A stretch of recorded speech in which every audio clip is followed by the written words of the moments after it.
Welcome to the Vandy Sports Podcast. I'm your host, Chris Lee. Our guest today will be Seabass of WNWS of Jackson, Tennessee. This episode presented by Wellspire, Nashville's Learning and Development Center.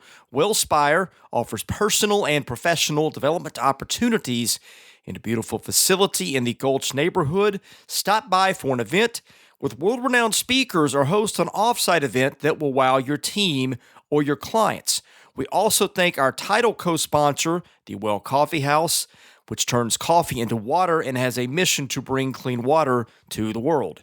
Today's news presented by Sutherland & Belk, an SEC sports-loving injury firm in Nashville.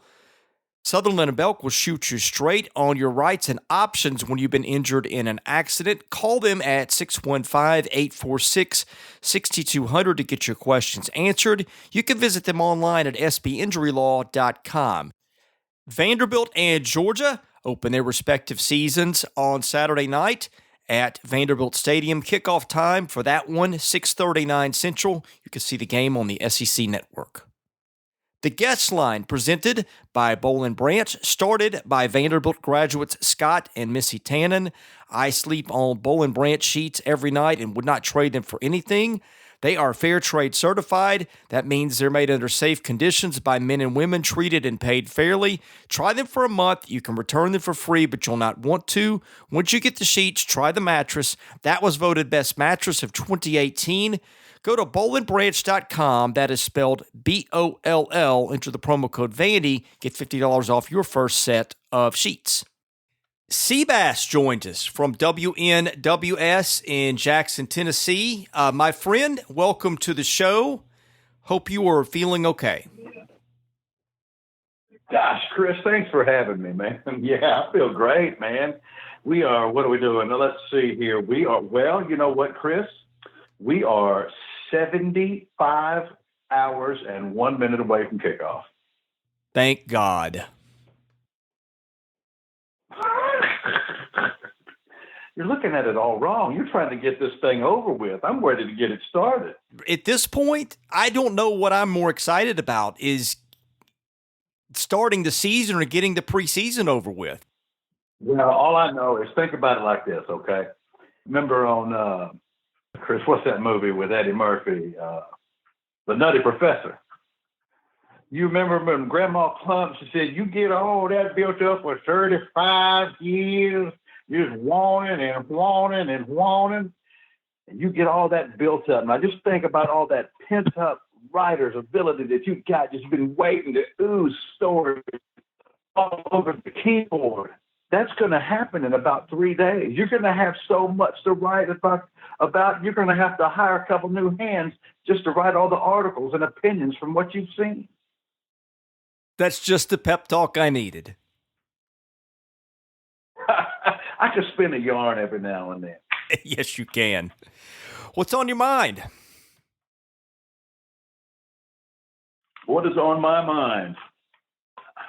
Saturday night in Nashville, Tennessee is on my mind, Chris. I saw yesterday, which, I mean, obviously clearly would be significant, that Trey Swift is dealing with an upper body injury and is questionable for this game Saturday.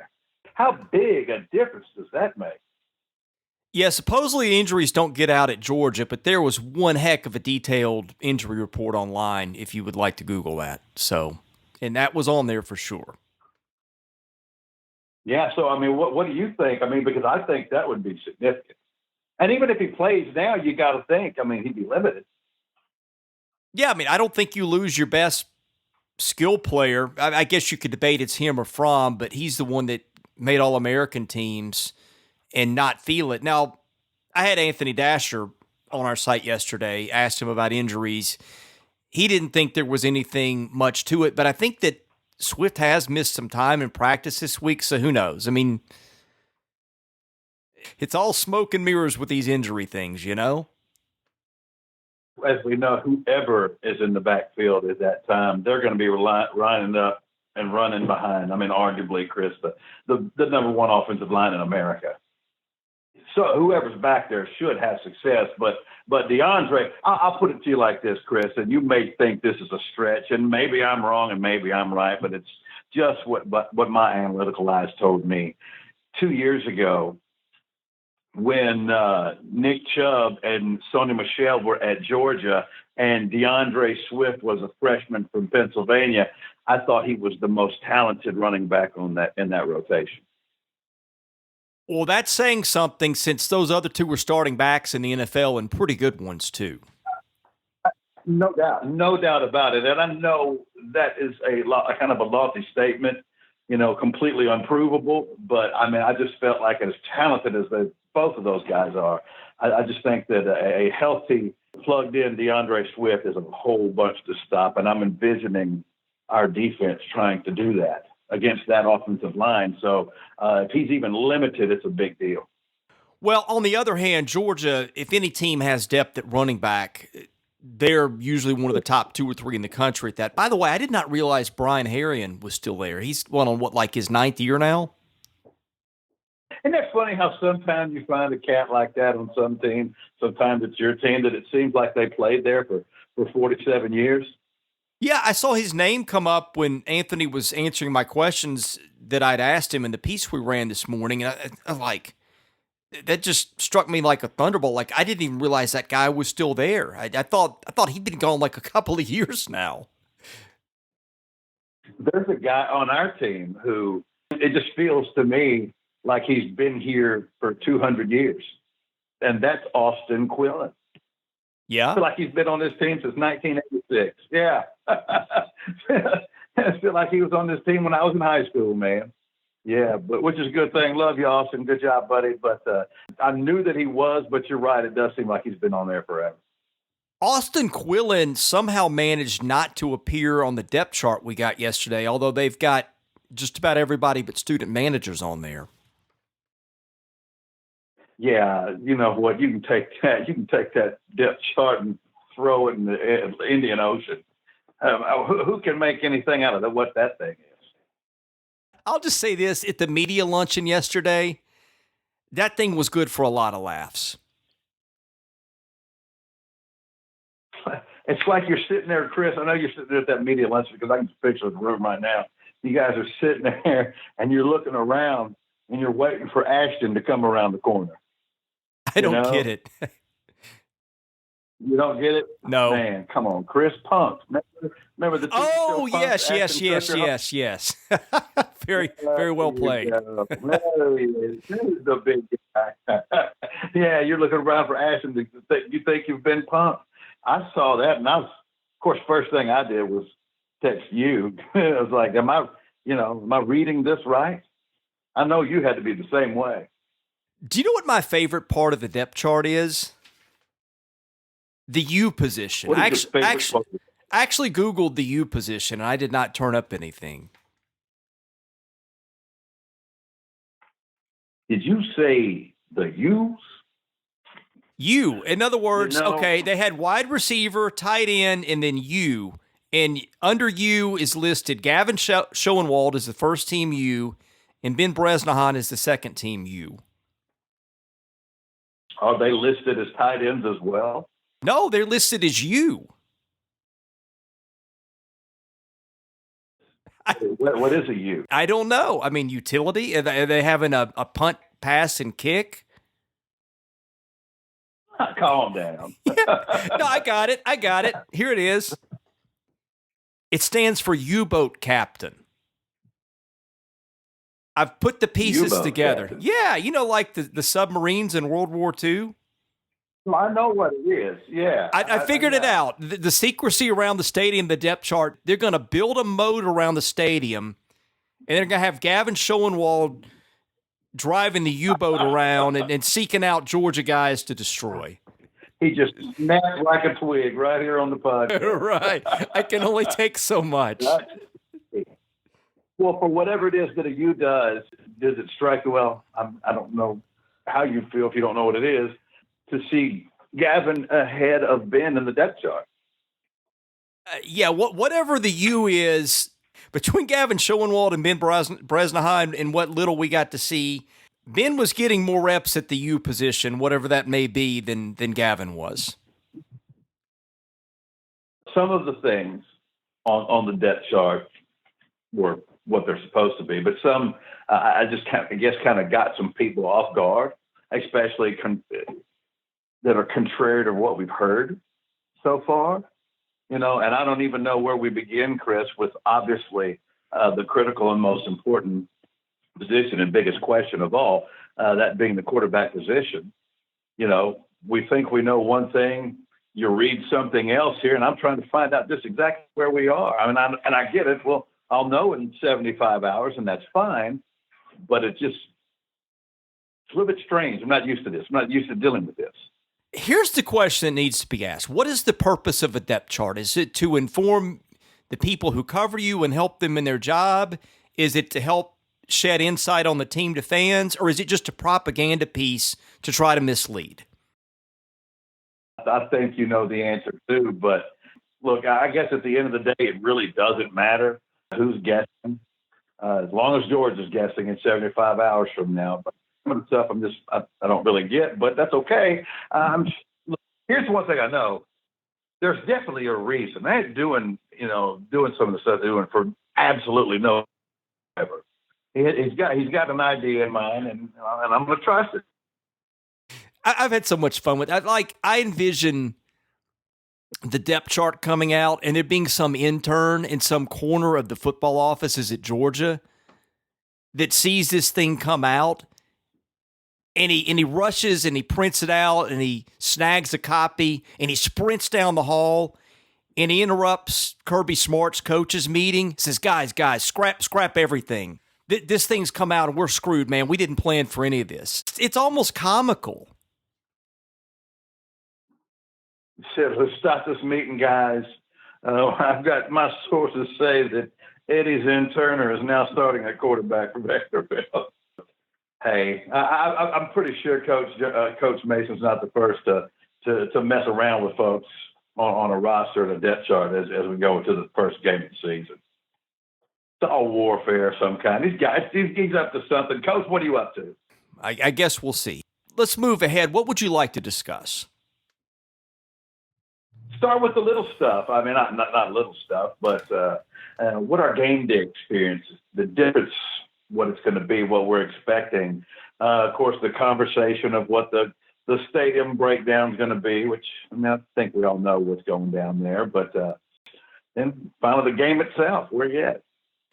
Well, for the experience and stuff, they are trying to make significant strides with that. I'm sure that they are limited with the stadium and what they're going to do or not do with that. But you have seen them make an effort to make improvements. I was told yesterday that the press food is going to be a lot better. It has left a whole lot to be desired in the past. I don't say that ungratefully. Look, if somebody gives me a free meal, I'm not going to eat it and then complain. But at the same time, you go to other press boxes and the standard was a whole lot higher than what they'd served. And I just think it's a reflection on the school. I think the fact that they get that now and get that the fans want some better things out of game day. Again, they are limited in what they can do with an AD who's only been on the job a few months and maybe with the configuration of that stadium and some things. But I think they've done a really good job in terms of putting forth the effort to try to show that they care and to control what they can. So I continue to see a lot of things behind the scenes that I think are encouraging. Is it true? Because I haven't been going to the press box for a couple of years now. We talked about that. I decided to stop. Is it true that all they serve now is buttermilk and gummy bears? Would that make you more or less inclined to get a media pass? Much more inclined, sir. Much more inclined. Well, I'll give you an example. A lot of times they will serve a meal. It'll be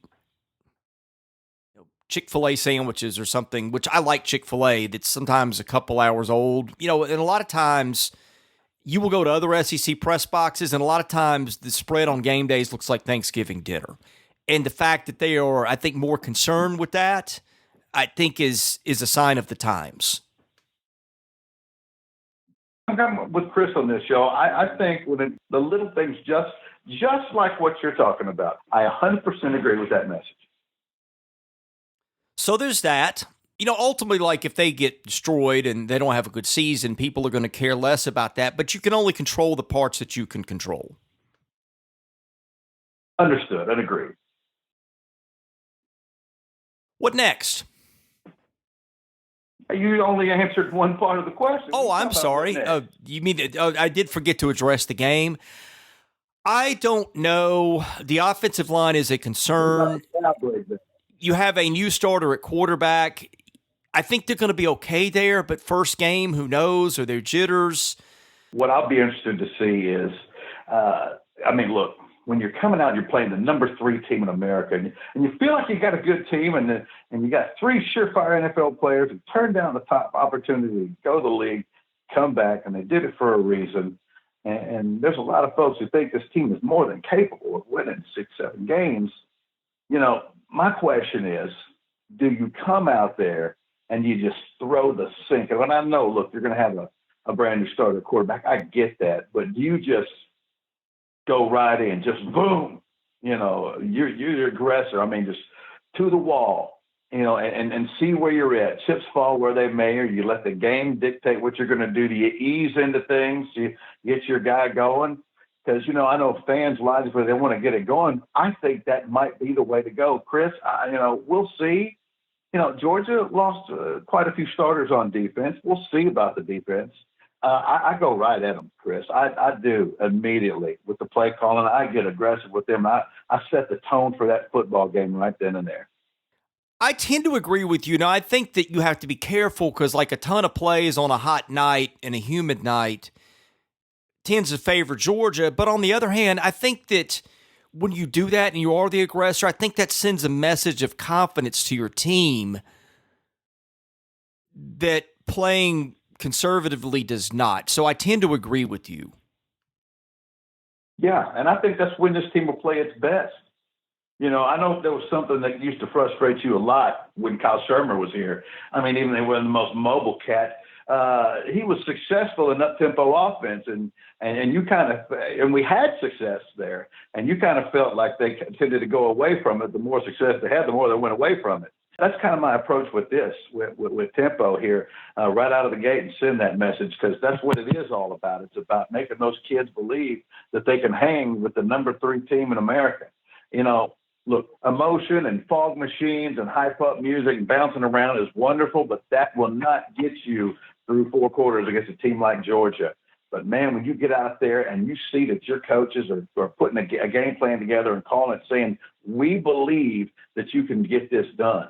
We're not going to be read and react here. We're going to set the pace here. We think you can look them in the eye. Go in there and punch them in the mouth and see what happens. What else? Do you want to go on to the mailbag? So I don't really know what you think about the game. My pick this week was 41-24 Georgia. 41-24 Georgia. Well, we're living in the same neighborhood right now, Chris. In fact, we both have a 17-point spread. I came up with 37-20 is what I came up with. I hope that I'm wrong. I hope that Vanderbilt wins this football game, obviously. I know that it is an uphill battle, but this is not an incapable football team. It's not. And Derek Mason, help me, Chris, because I may be wording it wrong. All right. Derek Mason was basically inferring that this is the deepest football team that he's ever had in his time at Vanderbilt. Did I get that wrong? I put so little stock in what is said and put out there these days that I don't give a lot of credence to that. I will tell you from my own eyes, I think that he might be right. Maybe not an offensive line, but they've never been deep there. But yeah, they've got a lot of bodies on defense. They've got 3 deep at some places of guys that can probably contribute. Now that may mean that sometimes your third teamer being almost as good as your starter means your starter stinks. Sometimes it means you got depth. I don't know what it means. He might be onto something there. If this is truly the deepest team he's had, then this team has a chance to have a winning record. just worry about what the Georgia blowout could do to this team. And I know that Georgia's more than capable of that. But, man, if Vanderbilt comes out there, and I don't want them to have the idea that I do, and that's, man, I hope they keep this close. I want them to go in there and believe that they can win that football game. And, who knows, Chris, maybe they will. I just think that this game, even though I hate playing the number 3 team in America, man, with the right performance, with the right outcome, a solid effort against a top team like that, I mean, I just think that it could set the bar for a really, really good year. And but the more that you hear and read about Purdue, they got a lot of holes too. I mean, it'll still be a tough game, don't get me wrong, but Purdue is by far a finished product or a perfect product or even the same one that beat Ohio State 9 last year. You bring up a good point, and maybe I said it on the podcast we did last week, but man, unless you're Alabama, everybody's got some hole or concerns. It's just to what degree? I think that's right. Georgia, to me, their top 2 or 3 pass catchers are all gone. One of the better tight ends in the league, gone. So not that they don't have talented young men in that rotation, but, if Riley really were on this team still, I would be a lot more terrified than I am, He's not there anymore. So I know they got a problem. He's now standing quarterback, but that doesn't change the fact that they lost a ton of the production in their receiving. And defensively, they lose enough that, and I know they've recruited amazingly, almost on the level of Alabama, and I get that. But for me, people have to do it before I give it to them. And the last time I saw Georgia play a football game, they got beat. In a game I know they wanted to win. I'm not sold that this team can't play with them. I will stand by what I've said for months now. I think just the players that Vanderbilt has at the skill positions, at receiver, running back, and tight end alone are good enough for them to be a good team, barring disaster elsewhere. Disaster being quarterback, offensive line, defense. So I don't think that really anything has changed with what I've thought about them other than the offensive line. Well, heck, the offensive line's always been a concern. So yeah, I don't think that what I've seen in the offseason and heard has moved my opinion on them a whole lot. I think we kind of pretty much, for the most part, and most of us know what we are. And I mean, there's some proven dudes on this team. There's a couple of guys that coach likes to call dudes, especially on the offensive side of that football, that I'm just going to tell you, even when we're overmatched for the most part in most of the matchups, when you've got 5 on the field, you can't totally focus on them because they got maybe, if not the best tight end in America, running around. Outstanding after the catch, mismatch all the way down the line. Then they got a guy who's going to start the year, and all this guy does is get open and catch the football. Been doing it since the day he walked on this campus. They got to think about him too. Then they got to think about this 6'3" sophomore from Mississippi who tends to stretch the football field a little bit, or a sophomore catches and showed a whole level of maturity. Then you got this big 6'4" guy that looks like a hybrid tight end who can block his butt off, and all of a sudden has started to get a little bit more mobile about his game and be more of a passive threat. Then you got a speedster from Nashville who's coming off an injury, but that has picked up after the catch. All those things, and maybe a few more people I might have left out. A couple of tight ends that, backing up 80 who are pretty good too. This offense gives defenses a lot to think about. And I don't know that this Georgia defense is the best defense that we'll see this year. I don't know that that's the case at all. And if I'm going to catch them, I'd like to catch them in the first game of the season. And if I remember correctly, in the last couple of years, hasn't Georgia had a game, right around the beginning of the year where you really just scratch your head that they either didn't win or they just barely won against teams they should be beating to death? What was it, Chris State a couple of years ago? Gave the Bulldogs a little something to think about. Nobody's giving Vanderbilt a chance in this game, and I'm not trying to tell you they're going to win it, But what I am telling you is they're certainly talented enough to put themselves in a position in the second half of that football game to the point where I don't know what's going to happen with 17 minutes left to go in the game. I don't know who's going to win yet. I think they're good enough to find themselves in that position. I do. I believe that. Yeah, I don't think that's out of the realm of possibility. Now, to what you said, Georgia has had some hiccups every now and then. Now, in the openers under Kirby Smart, that has tended not to happen, but it's a very small sample size, so who knows? The fact that they've been really good on openers doesn't mean that they couldn't come up with the less than optimal effort Saturday. Of course. Of course. Just a little recent history. Hey, let's go on into the mailbag, if that's cool with you. Today's mailbag is sponsored by Vanderbilt fan and independent insurance agent Josh Minton of Brentwood. If you need home, auto, motorcycle renters, or landlord insurance, or life or commercial insurance, Josh has got a contact. Call him 615-933-1979. Email him at josh@hqinsurance.com. Follow him on Facebook at JD Minton HQ. He's my insurance agent. Give him a try, and I think you'll be pleased. This one is not a question, but just directed towards you. Mr. Vandy, who is like one of our nicest posters. He always has nice words to say, and Mr. Vandy, we appreciate that. No. Yeah, I see that. Everything he's always saying great stuff like that. That's really nice of that person. And it's coming from Mr. Vandy, no less. So there's that. But anyway, he says, I just want Seabass to know I wish him all the best with surgery and hope everything goes well. So I wanted to let you know that from him, and I wish you the best as well. Your surgery is going to be when again? Well, thank you very much, by the way, for that. But saw my orthopedic surgeon today. Now I just have to I have to run to my primary doctor and get lab work done just to make sure to get clearance for it. And as soon as those come back, which they will, I'll be, and then we'll schedule it from there. So we're probably looking somewhere about a month or so. Okay, Vandy Fitz says, if you were Vanderbilt's offensive coordinator, what would be your first offensive series of play calls? You know what I'm going to do? The very first thing I'm going to do, Chris, I'm going to give the ball to the very best player I got on my football team.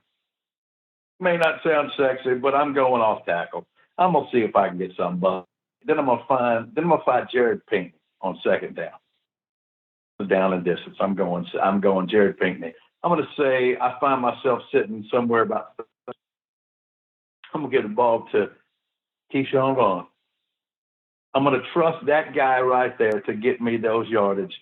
And I'm not just gonna sit there in the A gap. I'm not living in that neighborhood right there. And I'm gonna pick up that first down. That's gonna be first down Commodores, 1st and 10 at the 38-yard line at that point. And then on the very next play, I'm gonna swing Keyshawn Vaughn in motion to the wide side flat and isolate him there. And he's gonna make a move, and then he's gonna stiff arm a defense into Georgia territory down to the 44-yard line. Big pickup on that one. Now 1st and 10 Commodores at the Georgia 44-yard line. You know what I'm going to do right then? I'm going for it right then. Boom. They're not expected. And I'm going right over the top to C.J. Bowler. He connects down to the 2-yard line. Here, combo package, man. Double tight formation. And I'm giving the ball. Guess who I'm giving the football to, Chris? Keyshawn Vaughn. Keyshawn Vaughn is going to go right behind Sage Young. And right there, he's going to get met at the 1-yard line, but don't you doubt the strength and the legs of number 5. The Red Mamba is going to fall forward, and that ball is going to break the plane. Vanderbilt, who got the ball on the kickoff, scores on their first possession of the game, and with 9:38 left to go, extra point is good. With 9:38 left to go in the first quarter, Vanderbilt 7, Georgia nothing. How about that? I think Fitz got more than he bargained for with that one. Well, good. I hope you like the result. I hope that's what. Now, Chris, what are you going to do when it goes down exactly like that? I guess I'll give you some ice cream or something. How about that? You know what's funny? That's what I was thinking about. Score me some Jennies. Sounds good to me. All right, what else you got on me? It doesn't take much to buy us off, does it? Just good ice cream. Not me. No, I am definitely for sale, sir. Okay, VA Door says, I read an article that says while we won't win, we'll beat the spread due to our receivers, and he wants to know what you think about that. Spread's what, 20? 21 now, I believe. So it's gone up. Okay. All right. So there's less belief in Vanderbilt. I think they're inside that number. Do I think the receivers could have a whole lot to do with that? I absolutely do. There's just too much to cover. That's why it's so important that this offensive line give whoever it is the time they need, and whoever that is, as if we don't know, can make those throws. Because if they can, man, yeah, they can get inside that number. So, yeah, I think the receiving core has a whole heck of a lot to do with it. But at the end of the day, the thing that's going to be the most key is, does this Vanderbilt defense have the ability at all at the point of attack to sustain? Because if not, and they just get systematically bull rushed by or just ran over by the number one offensive line in America, then it's not going to matter. They're going to score whenever they want every time they have the ball and put all kinds of pressure on us. We got to be able to stand to make them throw the football. If Fromm, who's great, can do it with these new receivers and our guys can't cover, then we just get beat that way. And I'll live with that, but I won't live with them just shoving it up our, down our throat the entire day.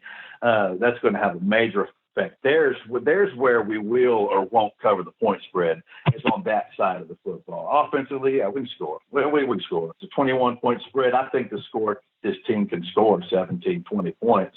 That'll put Georgia somewhere around 30 and 38, something like that, which sounds about where Chris and I both have them. But to me, if they're going to get inside that number, it'll be because the defensive line did a little bit better than most people anticipate. The other part of the question, he wants to know which quarterback gives Vanderbilt the best chance to make that happen. It's a great question. I don't know. I guess one of the questions that you have to ask yourself is, because if we're talking arm, if we're just talking arm, that's clearly Neal. But is that what this is about, Chris? I mean, to turn the football over through the air, that just simply cannot happen. Saw Riley Neal play for Ball State, how that translates to playing Georgia. Mm-hmm. We a deuce to know, but from what we've heard, if we're talking about making the throws, if that's the conversation, then it has to be Riley Neal. We're talking intangibles, just from the sources that you've heard from.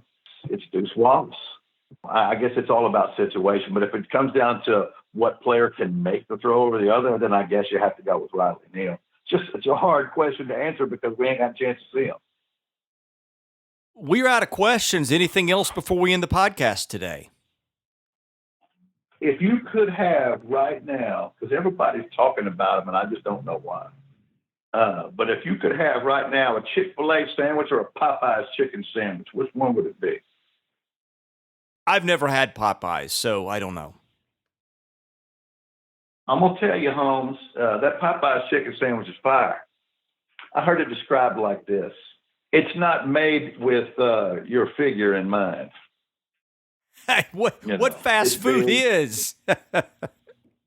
Well, Chick-fil-A, though, man. I feel like, people. That's people true. That's a little better. Class, yeah, right. Yeah, they get Chick-fil-A. So if you go and get that Popeyes one, man, that's straight up down home right there, dude. Big time. By the way, you're going to shoot me for mentioning this. Condolences on Andrew Luck. I'm not going to shoot you for it, man. Tell you what. I was mad when it first happened. I was very mad.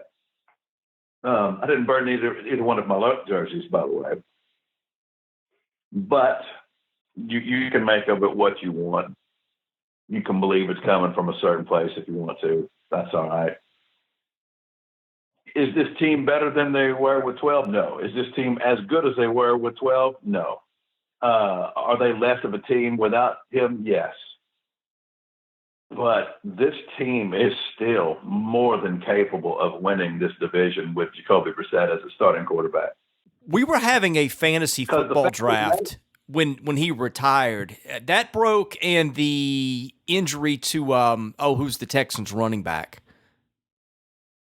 Lamar Miller. Yeah, both those broke after they had been drafted in our auction league. So that was a fun and entertaining night.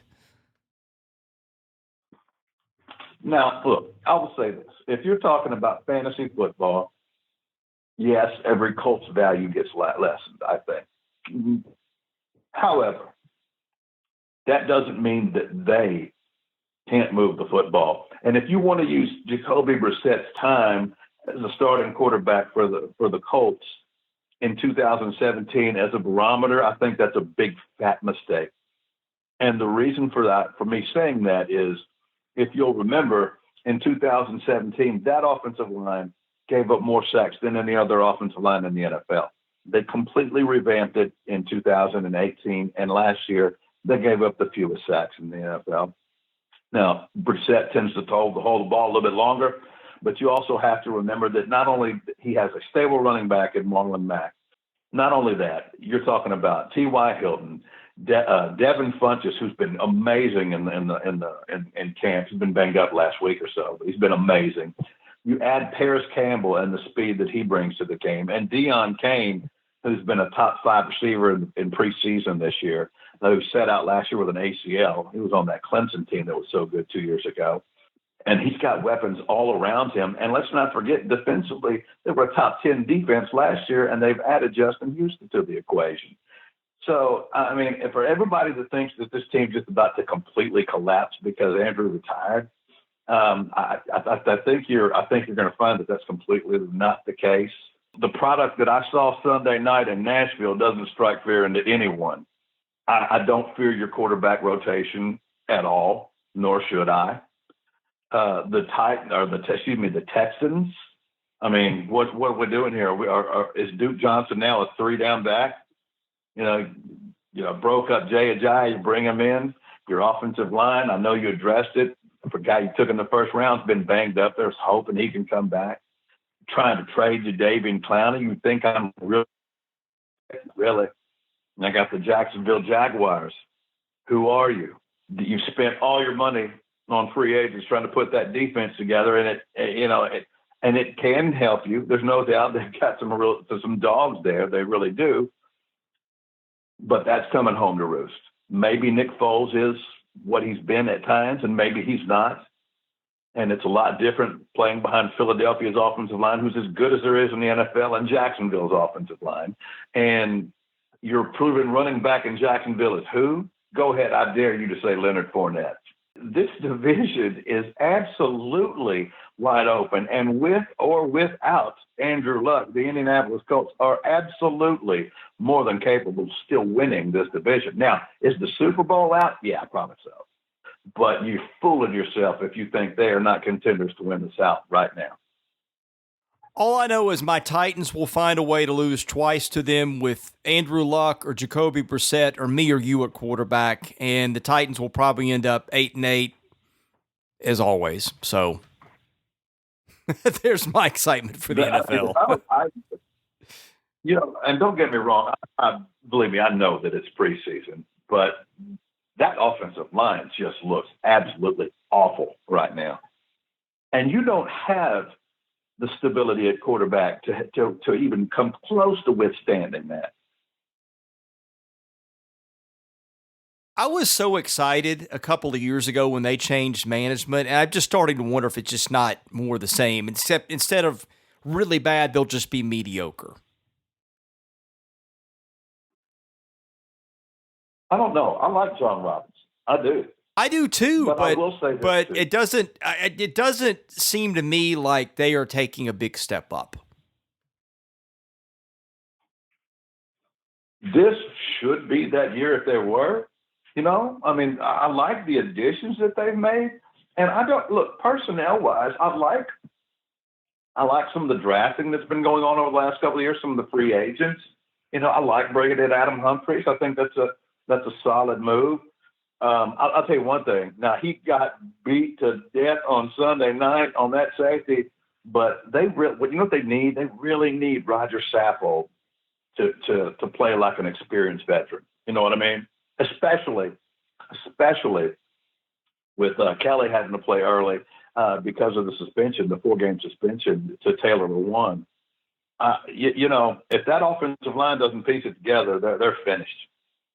You know, but if it does, I mean, hey, Double Deuce running the way he does, you know, getting Delaney Walker back, and what you really want and really hope for is somebody like, you know, not only Adam Humphries, but a Brown to pop, and more importantly, Corey Davis to live up to what you drafted him to be. He's never done that.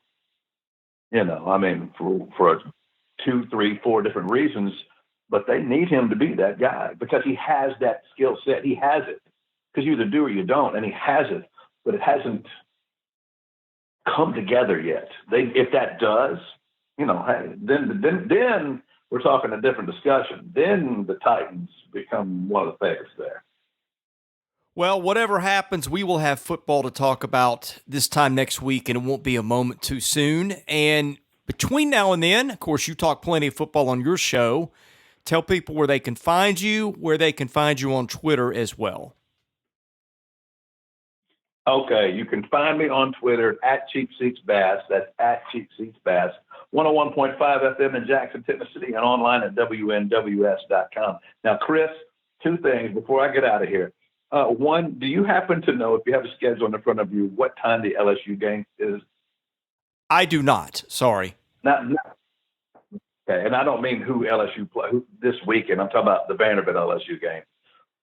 No, they've not set kickoff time yet. They don't do those till a couple of weeks out. So sorry. Well, we are only 16 days away from that game. They'll announce it. They'll announce it probably on Monday or Tuesday. The reason that I asked is because I'm not going to be able to come to the Georgia game, but I will be at the LSU game. And it's like we talked about on that podcast a couple weeks ago. I'm going to do my regular Satco and Jenny's ice cream with my friends, but I want to tailgate with some of you cats, man. You know what I mean, Chris? Hang out with the cool peeps of Vandy Sports. And I want to get together with some of these folks and check them out. So I wanted to know what time kickoff was for that game, so to plan accordingly. You know, we will make that happen, and I will join you pending the work and babysitting schedule around here. I never make commitments because it's crazy around our house with 2 of us working full time and 2 kids. So I need to know I'm clear first. Right. But if I can get free, and time is really scarce right now, I'll try to join you guys, and we'll make that happen somewhere. Need to get one together for all the folks on this board, y'all. Let's get together. What's wrong with y'all? Yeah, that's what I'm saying. Maybe we'll try to do that somewhere, go out to grab a bite to eat. But, my friend, I've got to run and move on to the next thing. But great to have you as always, and take care of that shoulder, my friend. Thank you, brother. Keep it real, homie. Anchor down. Go Doors. He is Seabass. I'm Chris Lee. Thank you for listening to the Vandy Sports Podcast.